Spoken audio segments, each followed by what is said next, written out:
pour nous pauvres pécheurs, maintenant et à l'heure de notre mort. Amen. Je vous salue Marie, pleine de grâce, le Seigneur est avec vous. Vous êtes bénie entre toutes les femmes, et Jésus, le fruit de vos entrailles, est béni. Sainte Marie, Mère de Dieu, priez pour nous pauvres pécheurs, maintenant et à l'heure de notre mort. Amen. Je vous salue Marie, pleine de grâce, le Seigneur est avec vous. Vous êtes bénie entre toutes les femmes, et Jésus, le fruit de vos entrailles, est béni. Sainte Marie, Mère de Dieu, priez pour nous pauvres pécheurs, maintenant et à l'heure de notre mort. Amen. Je vous salue Marie, pleine de grâce, le Seigneur est avec vous. Vous êtes bénie entre toutes les femmes, et Jésus, le fruit de vos entrailles, est béni. Sainte Marie, Mère de Dieu, priez pour nous pauvres pécheurs, maintenant et à l'heure de notre mort. Amen. Gloire soit au Père et au Fils et au Saint-Esprit. Comme il était au commencement, maintenant et toujours, et dans les siècles des siècles. Amen. Ô mon Jésus, pardonnez-nous nos péchés, préservez-nous du feu de l'enfer, et conduisez au ciel toutes les âmes, surtout celles qui ont le plus besoin de votre sainte miséricorde. Ô Marie conçue sans péché, Priez pour nous qui avons recours à vous. que par la miséricorde de Dieu, les âmes des fidèles trépassés reposent en paix. Amen. Au nom du Père et du Fils et du Saint-Esprit. Amen. Mes chers frères et sœurs bien-aimés, donc ce matin, nous avons parlé donc, de l'amour de notre très saint Seigneur dans la création, avec la petite exégèse que nous avons faite du récit du livre de la Genèse. On voit bien que déjà dans les textes de l'Écriture, il y a une très très bonne orientation de la création vers l'homme, puisqu'il est très clairement dit, Dieu qui est parfait aurait pu vouloir que les choses soient parfaites dans notre compréhension, mais il dit les choses sont bonnes, elles sont bonnes pour nous. Et le Seigneur dit à Luisa Picaretta, et nous voyons comment le Seigneur l'explicite de manière particulièrement lumineuse, qu'en fait tout a été créé pour l'homme. Et de l'infiniment petit à l'infiniment grand, tout concourt au bien de l'homme, à sa survie, et naturellement, plus encore, dit Jésus à Luisa, il aurait voulu, il avait fait la création de sorte que l'homme vive sur cette terre comme au ciel. Donc que l'homme vive déjà le paradis sur la terre. Et donc tous les éléments de la création disent l'amour de Dieu. Et tous les éléments de la création sont la manifestation des prérogatives, des attributs de Dieu.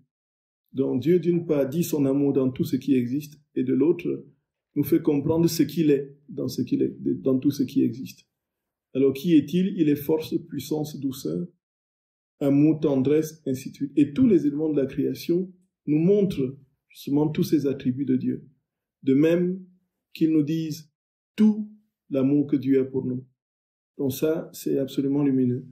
Et alors, frères et sœurs d'amour, nous avons compris que même si nous avons terminé par là, que si nous étions dans une situation de désespérance et de désespoir absolu, si nous n'avions rien d'autre à l'horizon comme lueur d'espérance dans nos ténèbres, nous avons la création qui nous dit sans cesse « je t'aime » et dans lequel Dieu met justement son amour pour que jamais nous ne trouvions aucun prétexte pour penser qu'il nous a abandonnés. De toutes les façons, le sentiment de l'abandon, ça ne colle jamais à la réalité de Dieu qui, lui, ne change pas. Dieu ne peut pas nous abandonner parce qu'il est incapable de nous abandonner. Voyez. Et donc, si nous disons que Dieu nous abandonne, c'est nous qui n'avons pas soit senti sa présence, soit qui l'avons abandonné.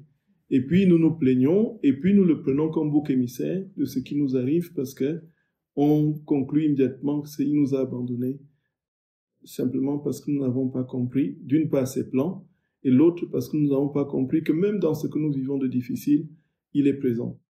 Donc, il est donc constant. Il nous a parlé donc de cette constance dans l'exemple qu'il nous a donné du ciel azuré, qui est toujours au-dessus de nos têtes et qui ne change pas et qui n'a jamais bougé, du soleil qui est constant dans sa luminosité, dans sa chaleur, et ainsi de suite.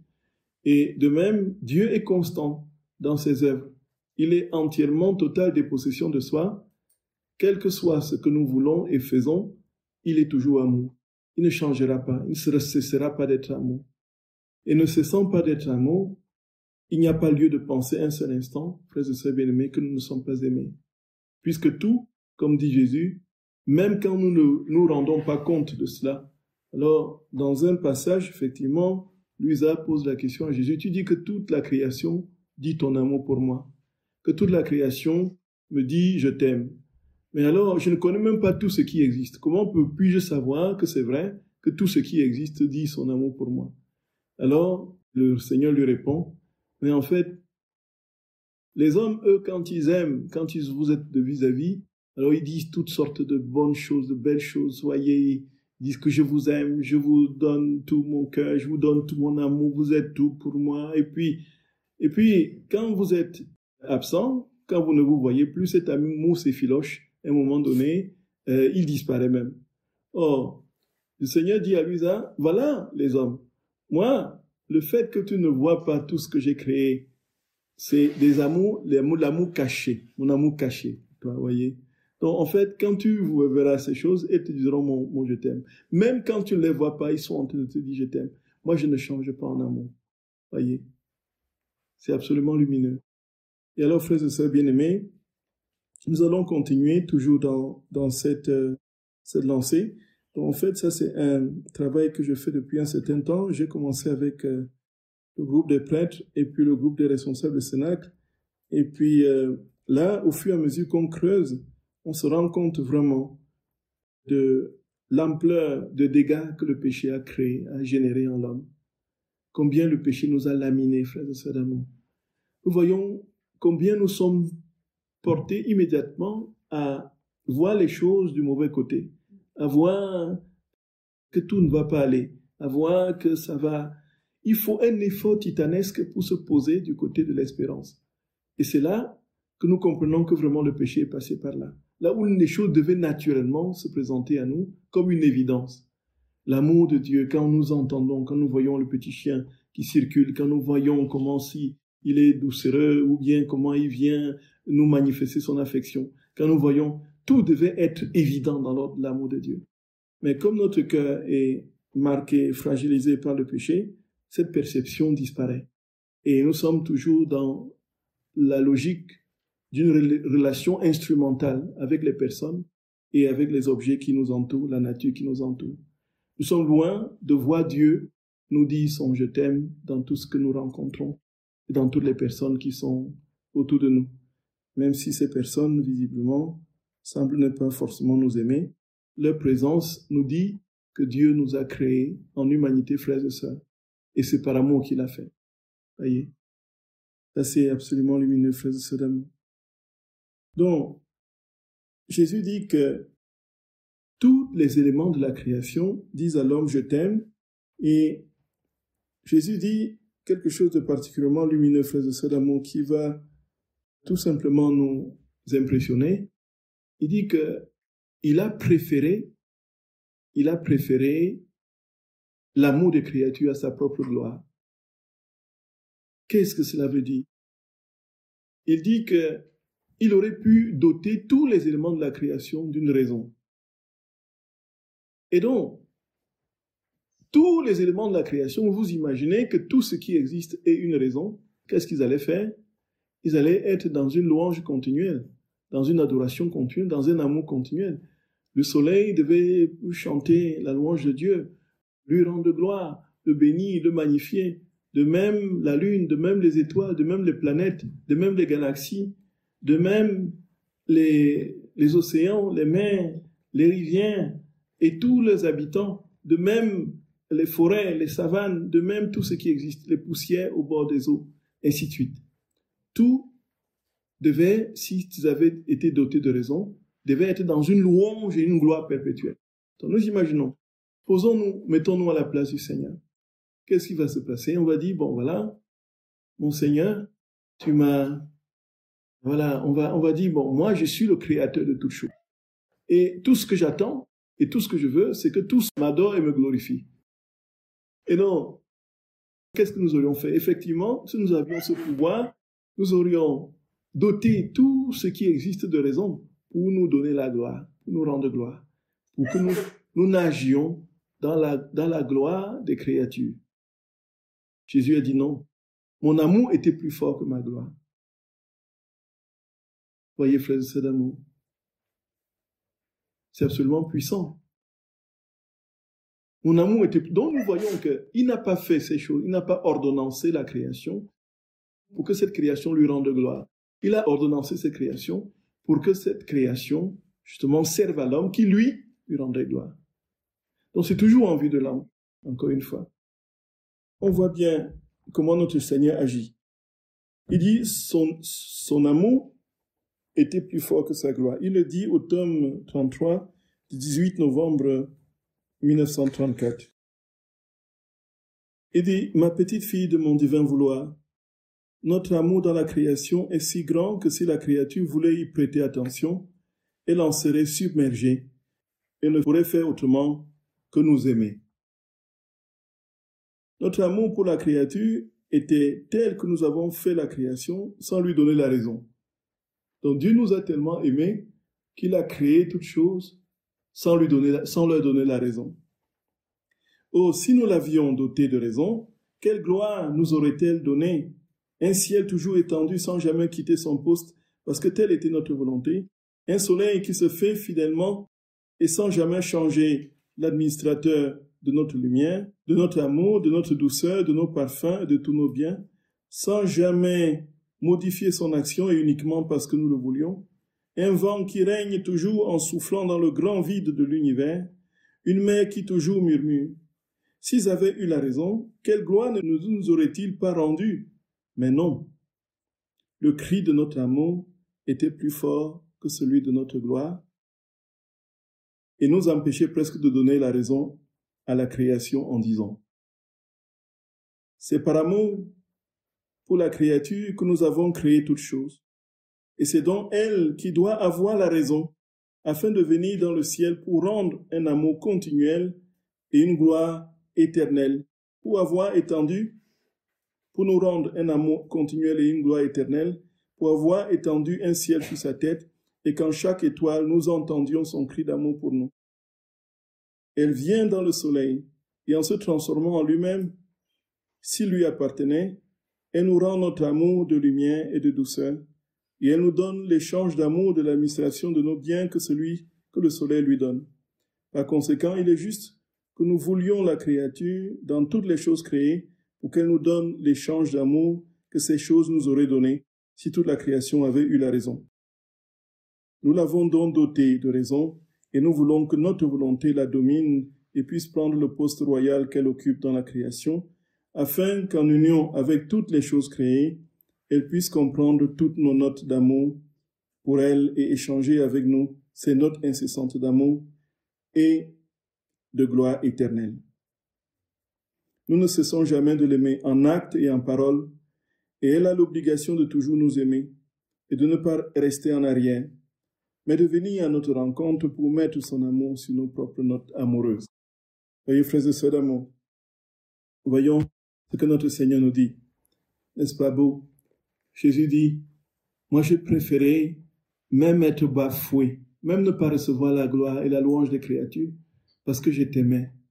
J'attendais que ce soit toi qui me donnes cet amour et que tu ailles dans tous les éléments que j'ai créés, donner leur amour, me donner leur amour, parce que c'est toi que j'ai doté de raison. Et tout ceci nous dit, encore une fois, il vit que tout cela était bon dans le sens où l'homme devait être le centre, le cœur même de la création. Et il faisait ça d'amour.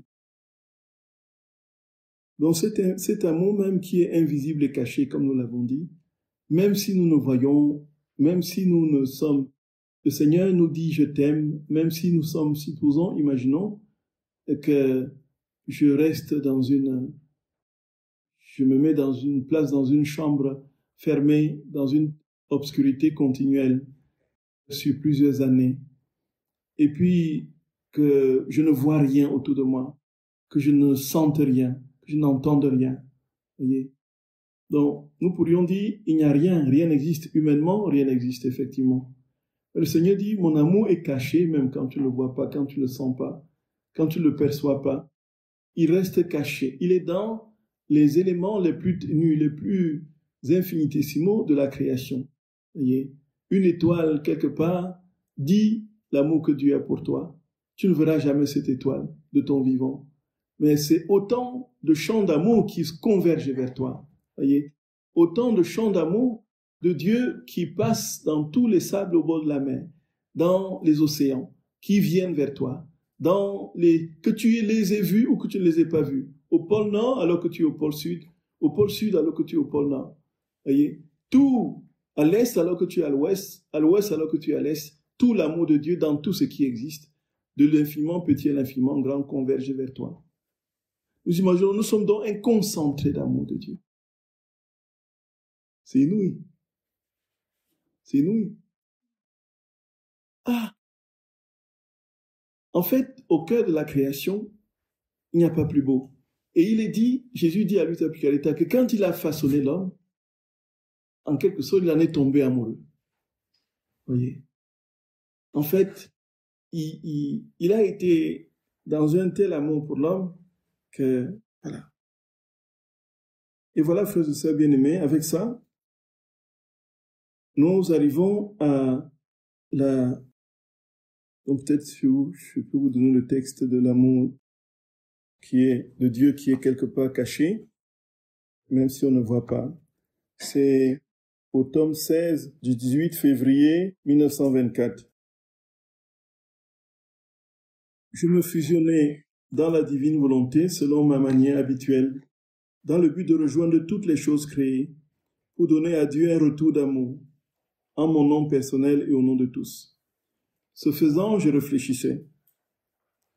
Mon Jésus dit qu'il a tout créé par amour pour moi et pour chacun. Comment cela est-il possible puisqu'il y a beaucoup de choses créées que je ne connais même pas? Tant de poissons qui se promènent dans la mer, tant d'oiseaux qui volent dans les airs, tant de plantes, tant de fleurs, une si grande variété de beauté dans tout l'univers. Qui connaît toutes ces choses? Donc, si je ne les connais pas, surtout moi qui ai confiné au lit depuis tant d'années, comment peut-il dire que toutes les choses créées sont pour moi marquées du sceau de son « je t'aime » ? Pendant que je pensais ainsi, mon doux Jésus bougea en moi. En tendant l'oreille comme pour m'écouter, il me dit, « Ma fille, c'est vrai que chaque chose créée manifeste un amour distinct pour toi. C'est aussi vrai que tu ne les connais pas toutes. Mais cela ne veut rien dire. Au contraire, cela te révèle encore plus mon amour et te dit en note claire que mon je t'aime est à la fois proche et éloigné. Voyez, à la fois caché et visible. Je n'agis pas comme les créatures qui, lorsqu'elles sont proches, sont tout amour et qui, dès qu'elles s'éloignent, deviennent froides et ne peuvent plus aimer. Mon amour est stable. Il n'a qu'un seul son, jamais interrompu. Je t'aime. Gloria. Donc, voyez, frères et sœurs d'amour, un seul son. Je t'aime, je t'aime. Je t'aime, je t'aime, je t'aime, je t'aime, je t'aime, je t'aime, je t'aime, je t'aime. Je t'aime, je t'aime, du matin au soir, du soir au matin. Et puis, à chaque instant, c'est un seul son unique. Je t'aime, je t'aime. Donc, il n'y a pas un son plus fort quand on est proche et moins fort quand on est éloigné. Qu'on sache que la réalité existe ou qu'on ne la connaisse pas, c'est le même son. Je t'aime, je t'aime, je t'aime. Voyez, les créatures sont ainsi, sont tout le contraire. Quand on est proche, on semble être en plus grande communion et on dit plus son amour et puis ainsi de suite. Et puis, voyons, quand on avait l'habitude de... Non, c'est avec les téléphones. Quand il n'y avait pas encore de téléphone et qu'il y avait des rassemblements, des lieux où on se retrouve pour un événement, et à la fin, quand on a fait connaissance, on a sympathisé, on prend les adresses. Voyez un peu. Prends les adresses. Tu as une feuille là pour écrire ton adresse, numéro de téléphone, l'adresse, oui, je vais t'envoyer un... Je ne sais pas si vous êtes... Les jeunes n'ont pas connu cette époque où on écrivait la lettre à la main. Et on rédigeait tout à la main et puis on le mettait à la poste. Et puis ça avait une plus grande consistance, une plus grande valeur, vous voyez. Quand on recevait une lettre de quelqu'un, c'était de l'or, quoi. C'était de l'or. La personne s'était assise. Elle avait minutieusement pris la plume, écrit des pages. Plus la lettre était longue, plus on était, vous voyez. C'est impressionnant. Les jeunes aujourd'hui ne connaissent pas ça. Ils ne connaissent plus ça. c'est le texto. Voilà. Nous aussi, nous avons complètement perdu le sens de... Bon. Et puis, on voyait bien comment, au fur et à mesure, quand on a pris les adresses, et on était content, on envoie la première lettre, l'autre personne répond, et puis, alors on est content, je me rappelle, quand le facteur arrivait dans la communauté où j'étais, en 80, avant Internet, là, on était aux aguets. Qu'est-ce qui va nous sortir comme enveloppe? Et puis, donc, et au fur et à mesure du temps, voilà, ça s'espacait, et puis à un moment donné, ça s'estompait. Aujourd'hui, encore, dans la culture du zapping, c'est encore infiniment plus rapide, voyez. On passe d'une chose à l'autre plus rapidement, infiniment plus rapidement que ce que nous avons connu.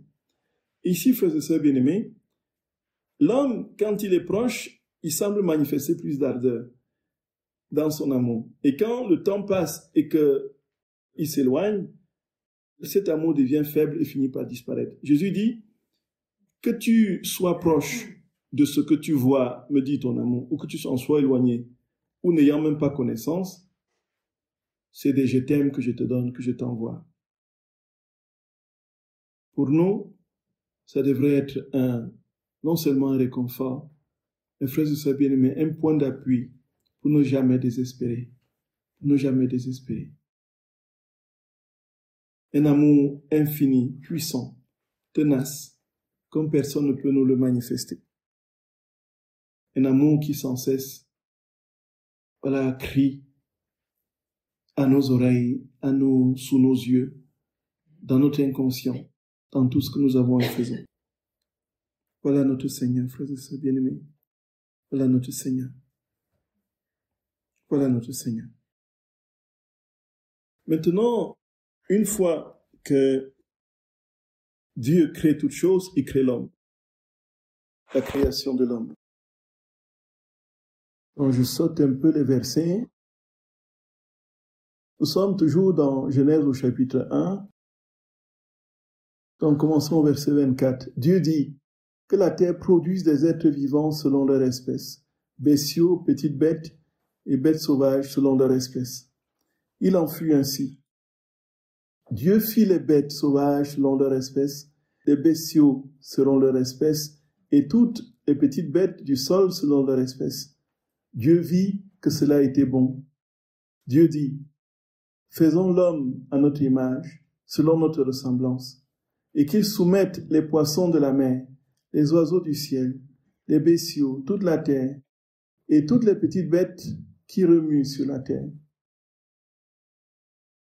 Dieu créa l'homme à son image, à l'image de Dieu il le créa. Mâle et femelle il les créa.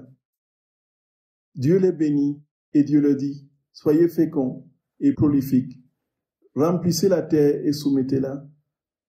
Soumettez et dominez-la. Soumettez les poissons de la mer, les oiseaux du ciel et toute bête qui remue sur la terre.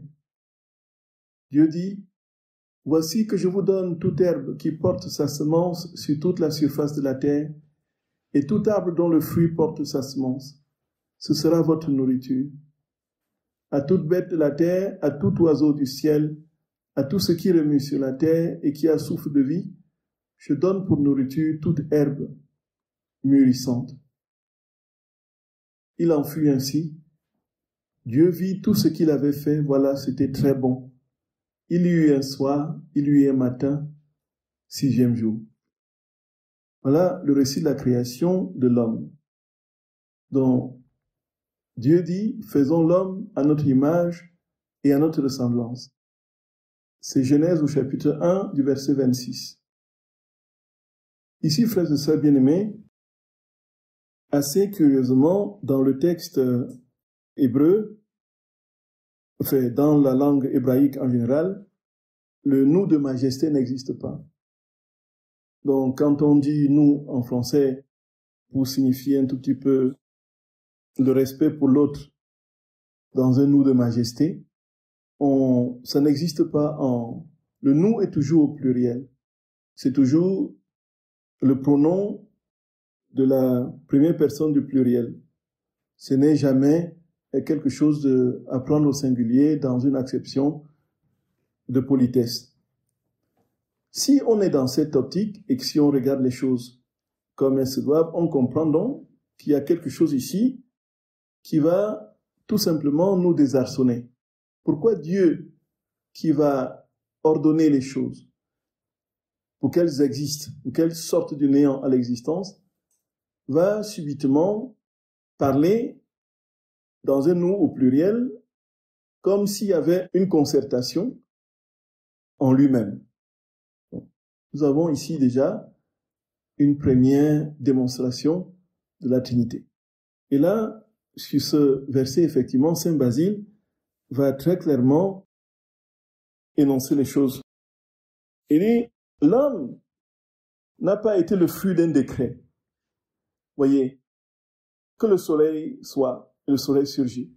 Que la lumière soit, que la lumière, que les astres du ciel, qu'il y ait les poissons dans la mer, et tout arrive à partir d'un ordre de Dieu. Et quand il s'agit de l'homme, il y a une concertation.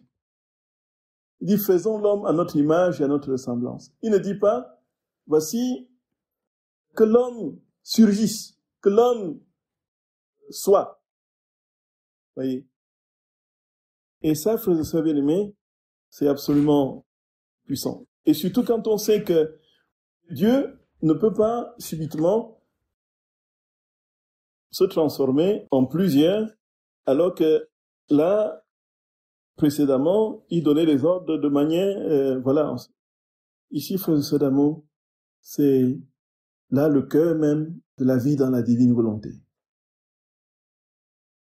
Quand on lit la Bible, la création de l'homme, on comprend que l'homme n'a pas été le fruit de la somme de la toute-puissance de Dieu. Dieu ne dit pas maintenant, je suis capable de créer l'homme et je veux le faire sortir du néant pour qu'il existe. Je veux qu'il surgisse. Non. Dieu, frères et sœurs d'amour, il associe l'homme à lui. Et bien plus que dans ce concert trinitaire où il dit faisons l'homme à notre image et faisons l'homme, il dit faisons-le à notre image et à notre ressemblance. Et on comprend donc la grandeur de l'homme avant le péché. L'homme était au cœur même de Dieu, au cœur même de la Trinité. Voici ce que Saint Basile dit, Saint Basile de Césarée dit, sois bien-aimé. Faisons l'homme à notre image et à notre ressemblance. Cette parole n'a encore été consignée pour aucun des êtres organisés. Il n'a pas été dit donc, faisons le soleil, faisons la lune, faisons les astres. La lumière fut, et le commencement était simple. Dieu dit que la lumière soit. Le ciel fut, pas de délibération pour le ciel. Les luminaires furent, et aucune délibération préalable pour les luminaires. La mer et les océans sans bornes. Un commandement, et ils furent. Les poissons de toutes sortes, un ordre, et ils furent. Les bêtes sauvages et celles qui paissent. Les bêtes qui nagent et celles qui volent. Une parole, et elles furent. Ici, l'homme n'est pas encore. Il y a délibération sur l'homme.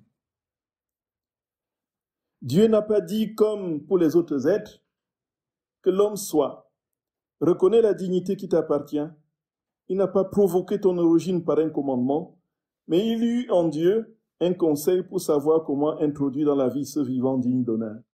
Voilà, Saint Basile de Césarée. Voyez, frères et sœurs bien-aimés.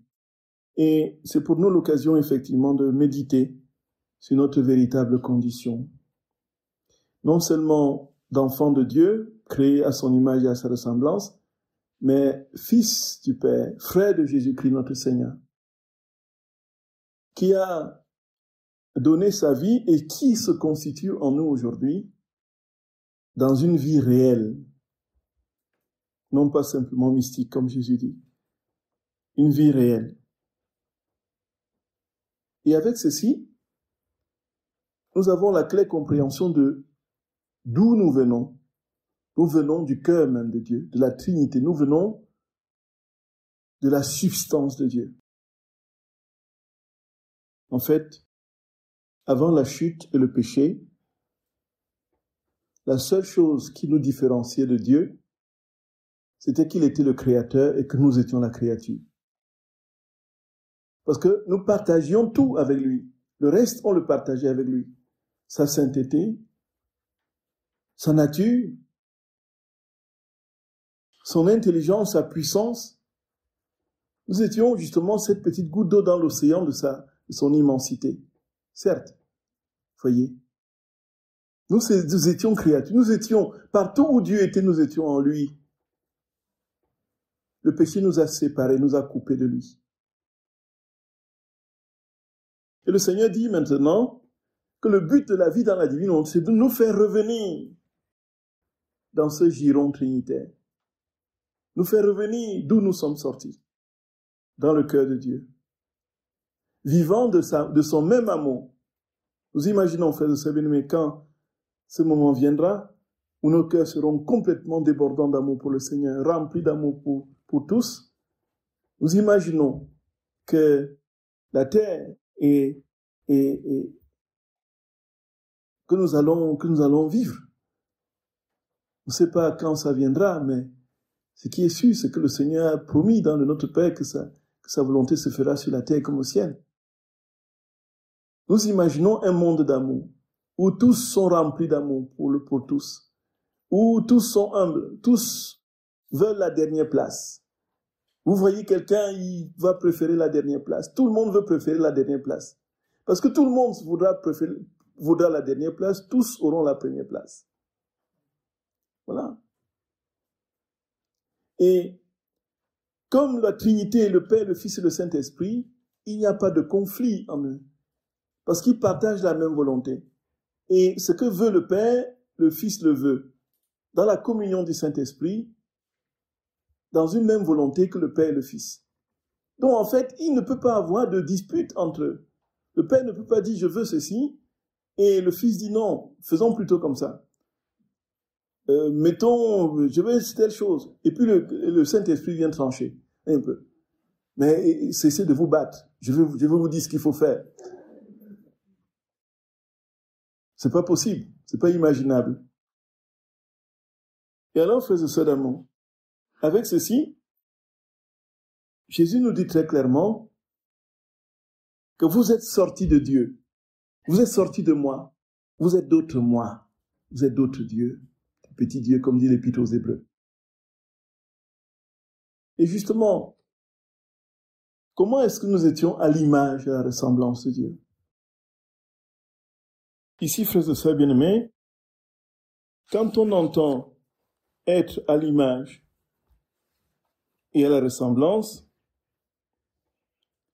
c'est très clairement pour dire que le Seigneur nous a donné non seulement la forme qu'il est, sa propre forme, mais tout le contenu de cette forme-là, il nous l'a donné en partage.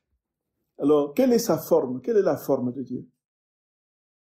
Le Seigneur, frères et sœurs bien-aimés, il est doté d'intelligence, il est doté d'une mémoire, il est doté d'une volonté. La volonté, la mémoire et l'intelligence, il nous l'a donné aussi. Nous sommes, chaque être humain détient une volonté, une mémoire et une intelligence. Ça, c'est l'image. Ça, c'est l'image. Et la ressemblance, frères et sœurs bien-aimés, c'est ce que contient cette forme, cette structure. La volonté, la mémoire et l'intelligence. Qu'est-ce que ça contient? Alors, si nous avons gardé aujourd'hui l'image, puisque nous avons toujours une volonté, une mémoire et une intelligence, nous avons perdu la ressemblance. Parce que notre intelligence ne pense plus comme Dieu, notre mémoire n'a plus le souvenir non seulement de ce que nous étions en Dieu, mais est désormais est rempli de péchés et de mille et une choses qui ne glorifient pas le Seigneur. Notre volonté, nous voulons ce qui ne glorifie pas le Seigneur. Nous voulons des choses qui ne sont pas en communion avec la volonté de Dieu. Donc nous avons été dotés de volonté, de mémoire et d'intelligence. L'image, ça reste, la forme, mais le contenu, la ressemblance est désormais différente. Et Jésus nous donne des passages particulièrement lumineux à ce propos, frères et sœurs bien-aimés, sur cette... dont il y a plusieurs passages.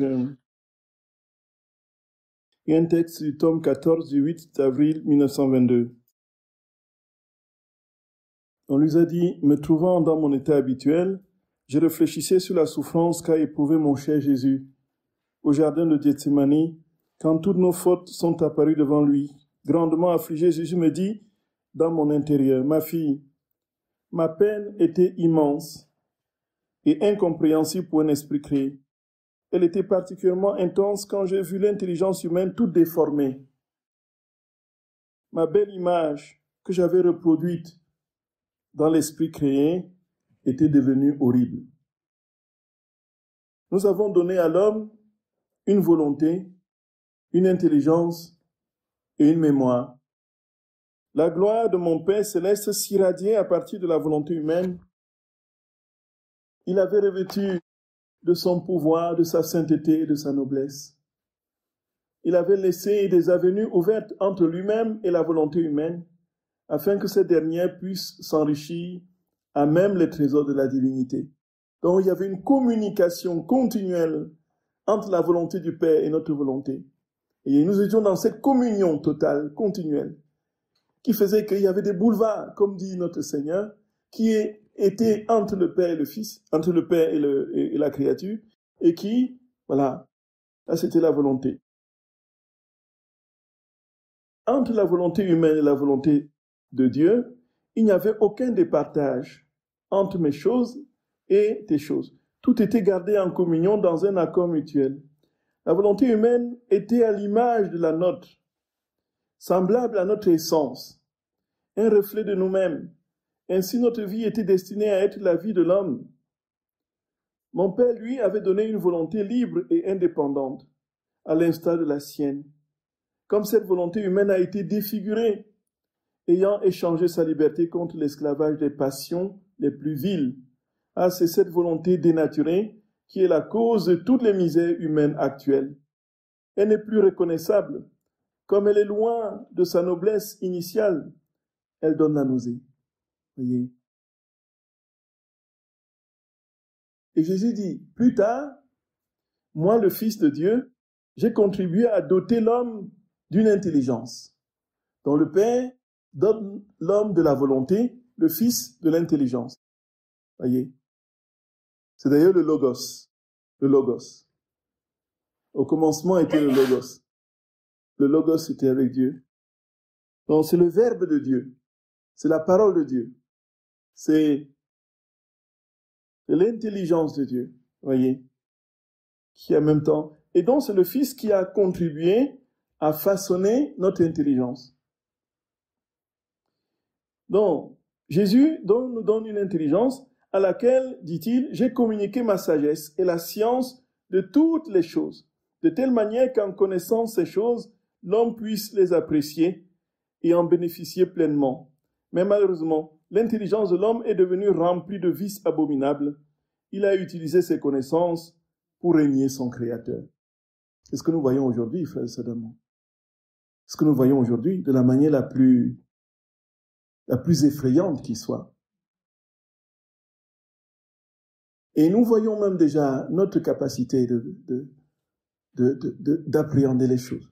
Combien d'années d'études faudrait-il que nous fassions pour avoir une spécialisation dans un domaine? Et quand on a même fait 10 ans, 15 ans d'études, et on n'a pas fini de se former pour comprendre, voyez, pour les médecins, un autre va se spécialiser pour l'oreille, un autre va se spécialiser pour les cheveux, un autre va se spécialiser pour l'estomac, un autre va se spécialiser pour la glande, pour la thyroïde, un autre va se spécialiser pour le foie, un autre va se spécialiser, voyez, et puis ils passent toute leur vie à étudier, et puis ils finissent par se rendre compte qu'ils n'ont pas encore maîtrisé un seul petit, voyez un peu. Le docteur Carvalho, qui est endocrinologue, un peu, il a passé des années, et il continue à se former. Voyons, alors que lorsque nous étions dans l'intelligence même de Dieu, tout nous était donné de manière parfaite. On sait et la grâce que Sainte Hildegarde avait, voyez un peu. Elle avait la science des choses parfaites comme ça qui lui étaient révélées d'emblée, d'un coup. Et c'était tellement immédiat, elle voyait une vache enceinte, elle était capable de dire elle disait qu'il y a 3 veaux dans la vache, et vous voyez un peu ça.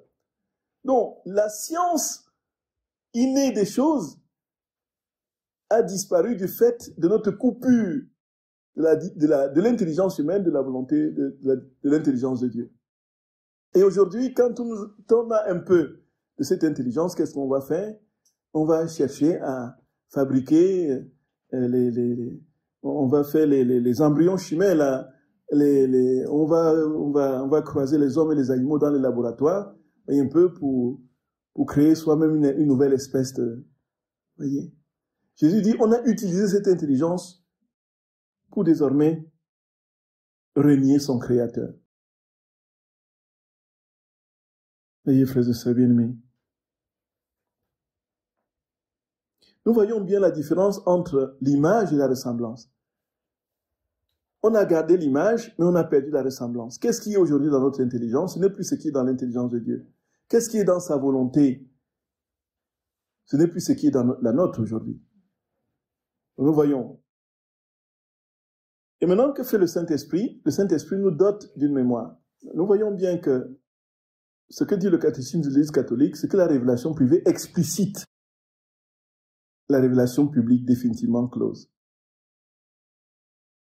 Nous voyons toutes les lumières que nous avons à partir de ce que notre Seigneur dit.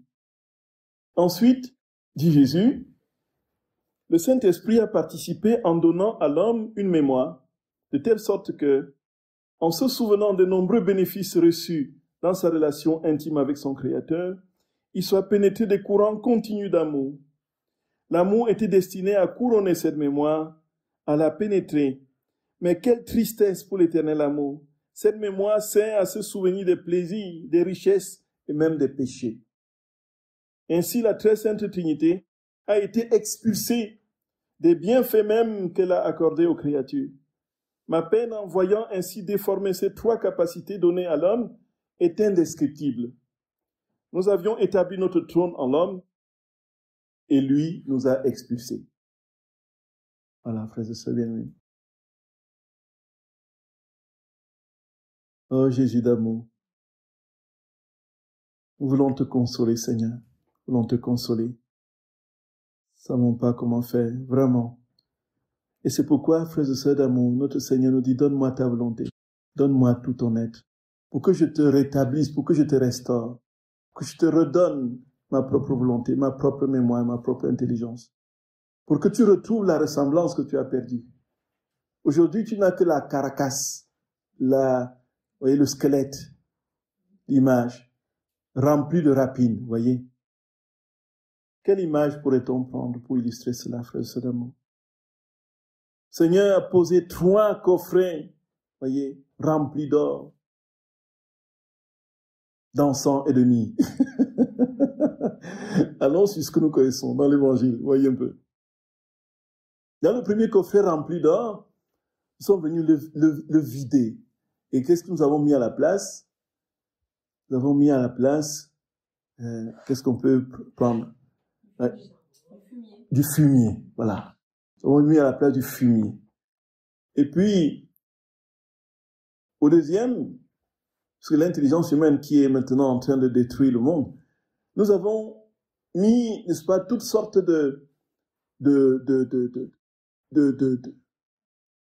voilà, voyez un peu.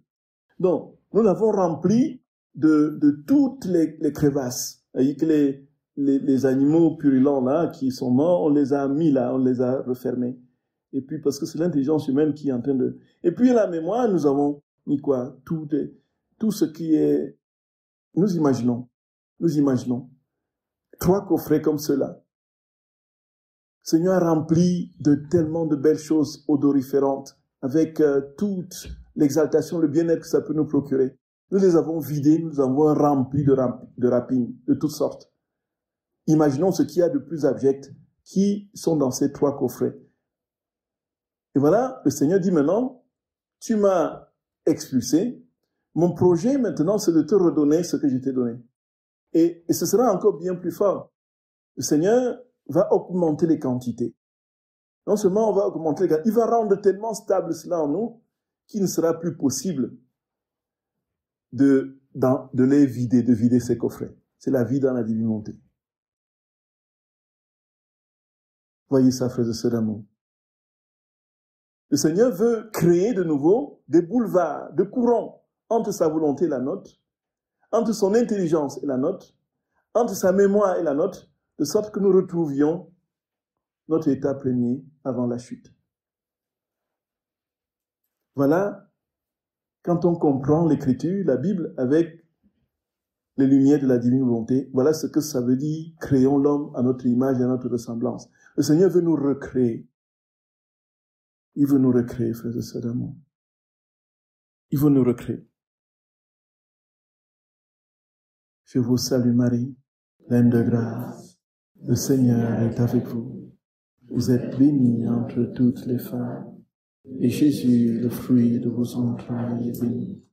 Sainte Marie, Mère de Dieu, priez pour nous pauvres pécheurs, maintenant et à l'heure de notre mort. Amen. Au nom du Père et du Fils et du Saint-Esprit. Amen.